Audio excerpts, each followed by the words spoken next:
Are you a small business owner or a company founder who found yourself in the role of lead salesperson for your company? It's a really common place to be, because the reality is that sales is the driving force of any business. And we often, as business owners, have to master the process of selling what we do. So even if the goal is to ultimately scale up and get other salespeople to do the dirty business of selling for us, we need to master the sales process ourselves. So in this video, I'm going to show you 9 sales tips for small business. Check it out. Number 1, don't outsource sales. One of the biggest mistakes that I see small business owners and company founders making is that they try to outsource sales really early on in the process. And it's like, you know what, I don't want to deal with sales, so I'm going to hire someone else to do that.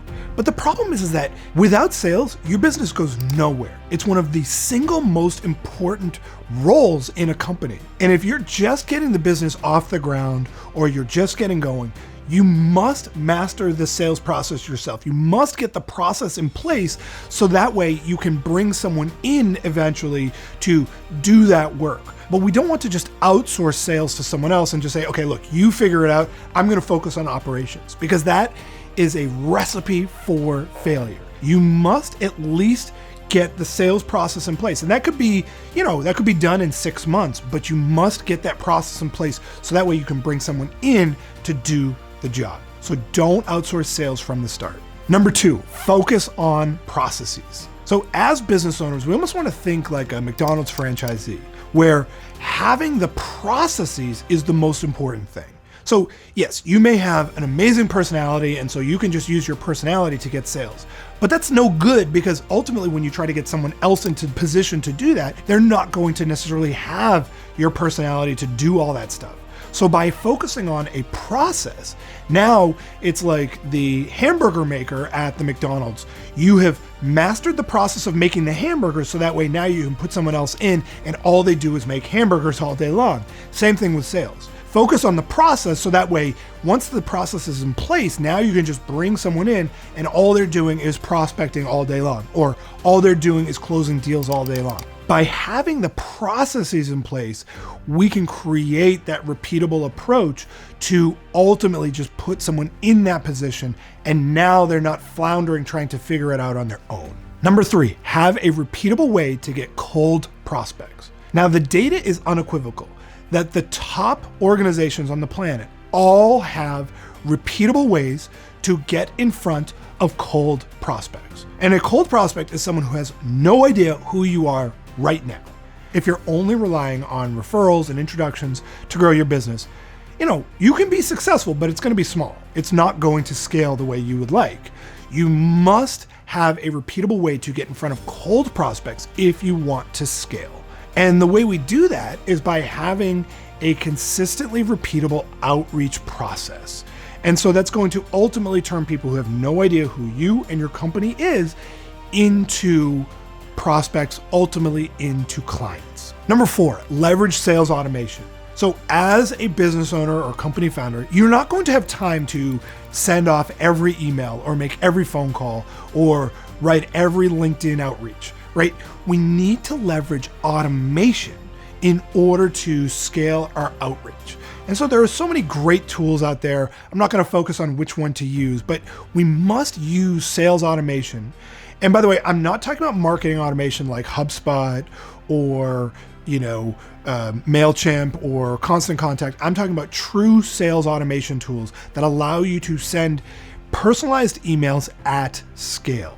That's going to be the key to getting those processes in place and ultimately scaling up to get enough meetings with those prospects. Number 5, use virtual assistants for the research of prospects. So in terms of actually getting your sales automation in place, one of the biggest tasks is going to be to actually research and get the leads lists for these prospects. that is something that you're going to want to get virtual assistants to do the real research. Now, you may be pulling the initial list, but ultimately the virtual assistant should be doing the heavy lifting of, confirming that the name is spelled right, or that the company is the company name is correct, and, any personalization details that you're going to use in your LinkedIn or your email outreach, whatever it is. Use virtual assistants for that work, because that can be done for $5 to $10 an hour usually, whereas your time is very valuable and should be spent on the big picture stuff. Number 6, know your company's real value. So what I see so often is that founders, business owners, they're focused on what their offering is, but not on what the real value is for their offering. So here's the distinction. Let's say you sold IT services. So a lot of IT services, founders and entrepreneurs focus on the stuff, like what are the actual services, the MSPs and the IoT and all these like fancy jargon. But the reality is that your prospects don't care about any of that stuff. What they care about is, what's the real solution that's in front of me? What are the challenges that I have that this solution can actually solve? So knowing your company's real value is often not about like what the actual stuff is that you're selling, but instead like what are the outcomes that you're going to create for your prospects. Number 7, disqualify hard. So as business owners and company founders, you don't have time to be talking to hundreds of people that are not qualified. So you must leverage a disqualification process that immediately removes people that are not qualified as quickly as possible. And so that's why we say disqualify hard is like, look, if you're just a salesperson and you've got time to waste with potential prospects who are probably not likely to be a fit, my recommendation would still be to disqualify that person. But at least that person is full-time on sales, and so they can at least afford to waste their time a little. As a business owner or a company founder, you don't have time to do that.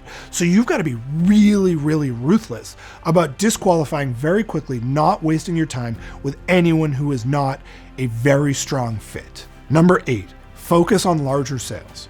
Now, as a company founder or business owner, even once you have salespeople in place, it still is going to be in your best interest to focus on the larger deals, because big deals mean huge cash inflows and high revenues. So as the founder, making sure that those large sales stay in track is huge. So that could mean that you just exclusively take the larger opportunities, or even when you have someone else in place, that you are overseeing that process, because those larger deals are going to be the difference of hundreds of thousands of dollars in one fell swoop in some cases, right? So making sure that you are really focused on those larger sales is going to be such a good and leveraged use of your time. Number 9, once you have proof of concept, now bring in support.